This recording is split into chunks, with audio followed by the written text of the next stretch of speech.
अस्सलाम वालेकुम दोस्तों।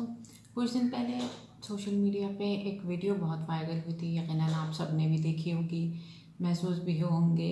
वीडियो का कुछ ऐसा उन्वान था, शायद अम्मी के घर के पास की सब चीज़ अच्छी होती है। तो इस वीडियो में ख़वातीन पे कुछ इल्ज़ामात आयद किए गए हैं। इल्ज़ामात कुछ इसी नौइयत के हैं कि आटा गूंथते हुए हिलती क्यों हो, या जब एक चोटी से काम चल सकता था तो दो चोटियाँ क्यों बनाई, इसी किस्म के कुछ इल्ज़ामात हैं। तो अब ख़वातीन का भी ये हक़ बनता है कि उनकी जानिब से इन इल्ज़ामात का जवाब भी दिया जाए और वजाहत भी दी जाए कि ऐसा होता है तो क्यों होता है। मैंने कोशिश की है कि एक एक इन तमाम इल्ज़ामात का जवाब दूँ, वजाहत दूँ। एक इल्ज़ाम ये है कि ख़वातीन हमेशा अपनी अम्मी के घर के पास ही डॉक्टर के जाती हैं, उन्हें वही डॉक्टर अच्छा लगता है। तो इसमें डॉक्टर के अच्छा लगने की बात नहीं होती, बात ये होती है कि अम्मी ने जिस डॉक्टर को आपको बचपन से दिखाया होता है वो आपकी बॉडी के मुतालिक, आपकी सेहत के मसाइल के मुतालिक बेहतर ही जानता होता है। तो सबकी अम्मियाँ ही अपने मोहल्ले के पास के डॉक्टर इसको दिखाती हैं जो उनके नज़दीकी होता है, तो सब बच्चों को ही नज़दीकी डॉक्टर को दिखाया जाता है। अब वही आपके सेहत के मसाइल को बेहतर समझते हैं। तो अब ख़वातीन जब शादी होकर दूसरी जगह चली जाती हैं तो उन्हें बेहतर ही लगता है कि वो अपने पुराने ही डॉक्टर को दिखाएं जो कुछ उनकी बीमारियां होती हैं, या वो बाद में अपने बच्चों के लिए भी चाहती हैं, क्योंकि जिस डॉक्टर की उनको आदत होती है, जिसने उन्हें ठीक किया हुआ होता है, तो वो यही बेहतर समझती हैं कि वो अपने डॉक्टर को ही दिखाएं। तो इसलिए वो डॉक्टर उनकी अम्मी के घर के पास होता है, इसलिए वो वहीं जाती हैं। तो वो आप भी जाते हैं, उसमें कोई ऐसी बात नहीं है कि ख़वातीन सिर्फ जाती हैं। क्योंकि आप अपनी अम्मी के पास होते हैं इसलिए आपको ये फील नहीं होती, आप अपने घर के पास ही जाते हैं। ख़वातीन चूँकि आपके घर में होती हैं बीवियाँ, इसलिए उन्हें जाना होता है।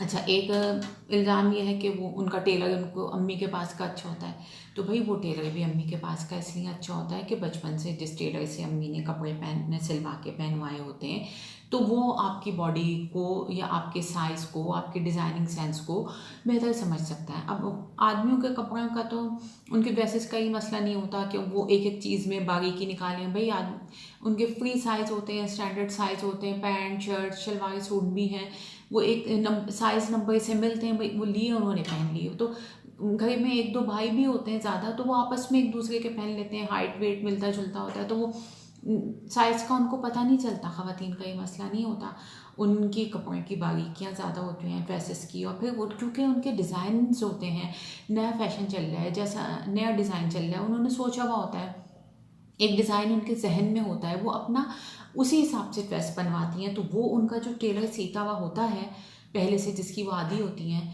उसी के पास वो जाती हैं। शादी के कपड़े उनके उसी ने सिए होते हैं, बाद में जो कुछ भी होता है तो लाजमी बात है कि वो अपने ही टेलर के पास जाएंगी जिसकी उन्हें आदत होती है।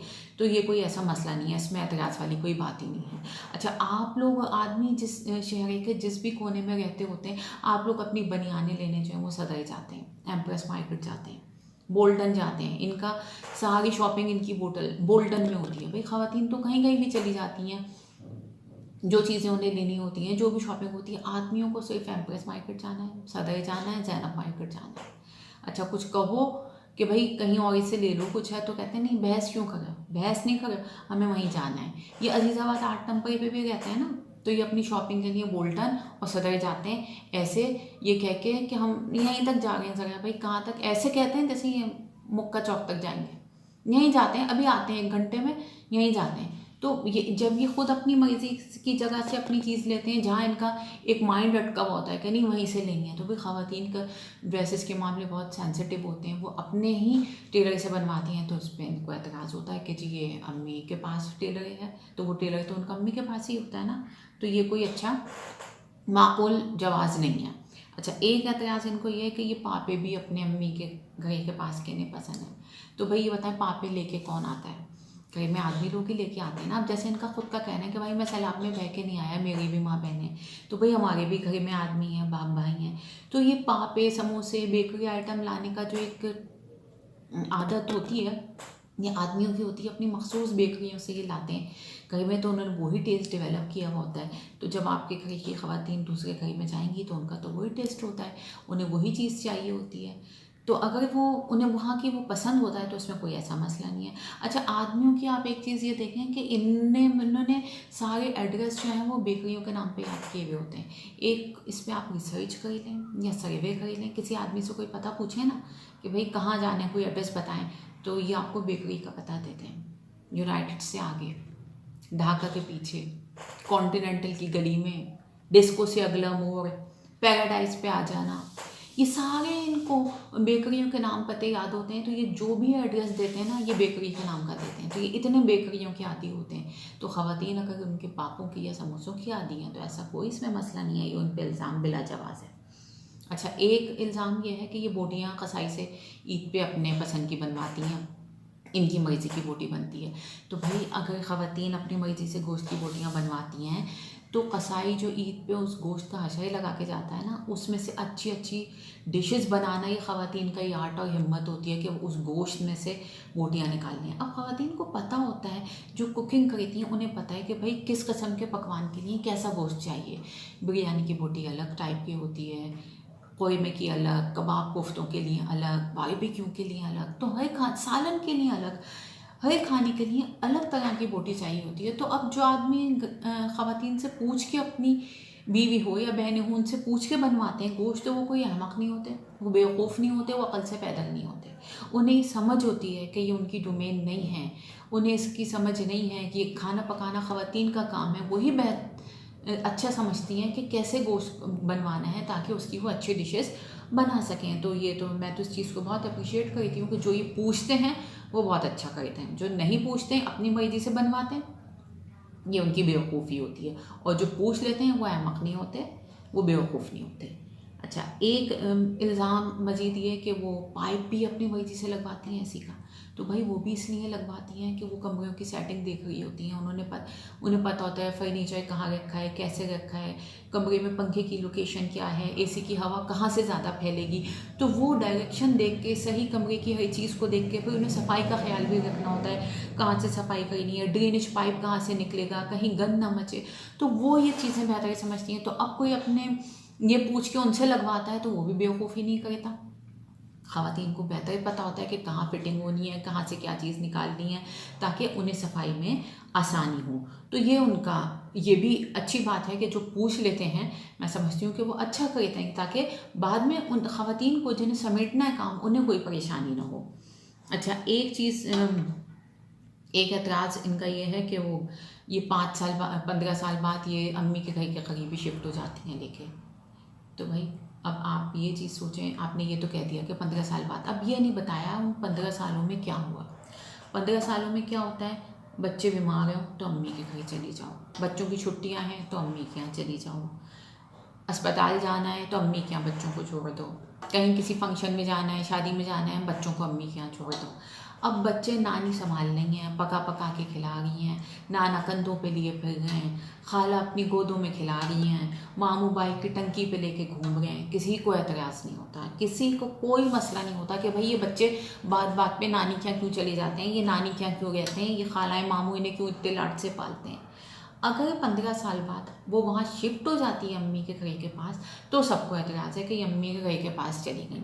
ये नहीं बताया कि 15 साल हमारे बच्चे नाना नानी खाला मामू ने पाल दिए। इस पे किसी को कोई एतराज़ नहीं होता। अच्छा, एक एतराज़ ये, दादी ज़िंदा हैं, दादा फौत हो गए 10 साल पहले। अच्छा भाई, दादा 10 साल पहले फौत हो गए और दादी नहीं हुई, तो इसमें दादी का क्या दोष है।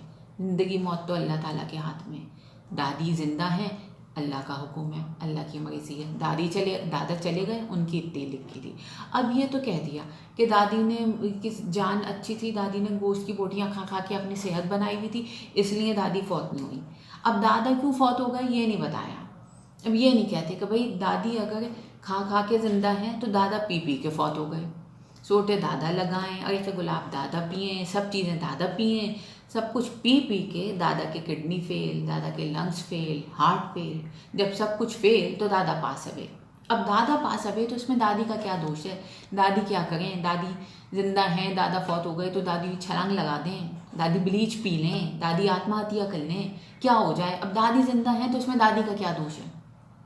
इंतहाई हम खाना ये लॉजिक है कि दादा क्यों फौत हो गए, दादी क्यों जिंदा है। अच्छा, अब दादा फौत होते हैं तो पोतियों का क्या रिएक्शन होता है। पोतियाँ जो हैं वो दादा की मैयत के गिर्द सब जमा हो जाती हैं, घेरा डाल के बैठी हैं, बैंड डाल रही हैं, रोना पीटना मचा हुआ है। दादा जो 80-90 की इनिंग खेल के गए होते हैं, उनके जनाजे पे पोतियाँ ऐसे रोती हैं कि जैसे दादा वो सुशांत सिंह की तरह आलम शबाब में और नौजवानी में बिन ब्याहे फौत हो गए। दादियों वो पोतियों को इतना गम होता है, और बेटे और पोते उनका हाल देखें आप। अब बेटे मैसेज करते हैं अपने दोस्तों को, किसी रिश्तेदार को मैसेज नहीं है, दादा के जानने वालों को मैसेज नहीं है, सबसे पहले मैसेज होता है अपने दोस्तों को, मैसेज होता है कि अब्बा का इंतकाल हो गया, इन्ना लिल्लाहि व इन्ना इलैहि राजिऊन। चलो, मैसेज से कुछ अफसोस दिखता है। पोते क्या मैसेज करते हैं अपने दोस्तों को, दादा निकल लिए। ये सुन के सारे दोस्त इकट्ठे हो जाते हैं, बाइक्स के जुलूस में लेके सब हल्ला गुल्ला करते हुए दादा को तदफीन के लिए लेके जाते हैं, दादा को दफना के आते हैं। फिर सारे पोते बेटे मिलके बिरयानी की देख के करीब बैठ जाते हैं। पोतियाँ बेचारी दादा की मैयत पे बैंड डाल रही थी, ये बिरयानी की देख पे बैठे हुए हैं। इनको ये फिक्र होती है अच्छी अच्छी बोटियाँ निकालो, अच्छी अच्छी बोटियाँ खाएंगे। इतने मज़े की बिरयानी तो कभी किसी ने खाई नहीं होती जितनी दादा की मौत की होती है। इनको बेटों को पोतों को तो ऐसे मज़ा आता है जैसे दादा का वलीमा खा गए। और पोतियाँ बेचारी रो रो के हलकान होती हैं दादा के इंतकाल पे। तो ये आप वाज़ेह फ़र्क देख लें कि खुश कौन होता है, अफसोस किसे होता है। बुढ़े बुढ़े नाना दादा पोतियाँ तो उस वक्त भी रोती होती हैं कि ये क्यों चले गए। उन्हें तो ऐसे ही लगता है कि दादा तो अभी आलम में नौजवानी में चले गए, दादा ने तो कुछ देखा ही नहीं था, नाना तो अभी जवान ही थे। पोतियाँ और नवासी इतने अफसोस में होती हैं, इन्हें बिरयानी के मज़े सूझे हुए होते हैं। अच्छा, ये ख़वातीन की मौत का मजाक जो था, ये हमारे यहाँ सबसे पहले उमर शरीफ ने निकाला था। उन्होंने बहुत इसका मजाक बनाया था कि ये औरतें तो मरती ही नहीं हैं, ये तो इतनी बुढ़ी बुढ़ी हो जाती हैं, कभी सुनोगे ही नहीं कि कोई मरी है। तो फिर जब उनके अपने साथ ये हुआ कि उनकी जवान बेटी उनकी आंखों के सामने चली गई, तो वो उस गम को ज़्यादा नहीं सह सके, वो भी उसके पीछे पीछे जल्दी मुल्क अदम चले गए। तो ये वो दुख होता है कि जिसके साथ बीतता है ये वही बेहतर जानता है।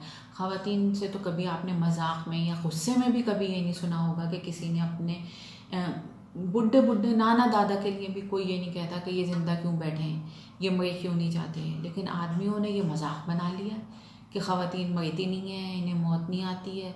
तो भाई जिसकी माँ या बेटी उसकी आंखों के सामने जाती है ना, तो जिसकी जाती है उसी को ही पता होता है कि उसका गम कितना शदीद है। माँ तो सबकी अच्छी होती है, जिसकी चली जाती है वो फिर याद करता रह जाता है। तो भाई माँ सबकी अच्छी होती है, और माँ के घर के पास की सब चीज़ें अच्छी होती हैं, चाहे वो आपकी माँ हो, चाहे वो बीवी की माँ हो। माँ सबकी अच्छी है। सबकी माँ की ज़िंदगी के लिए दुआ करनी चाहिए, ना कि ये सोचें कि भाई इनकी अम्मी जाएँ तो हमारी इनसे जान छूटे, अम्मी के यहाँ जाने से जान छूटे। तो ऐसा प्लीज़ मर्दों को नहीं सोचना चाहिए। माँ आपकी भी अच्छी है, माँ बीवी की भी अच्छी है। माँ जिसकी चली जाती है उसे ही पता होता है कि माँ का जाना क्या होता है। अल्लाह मियाँ सबकी माँओं को ज़िंदा सलामत रखे, सबका साया उनके सरों पे तादिर कायम रखे।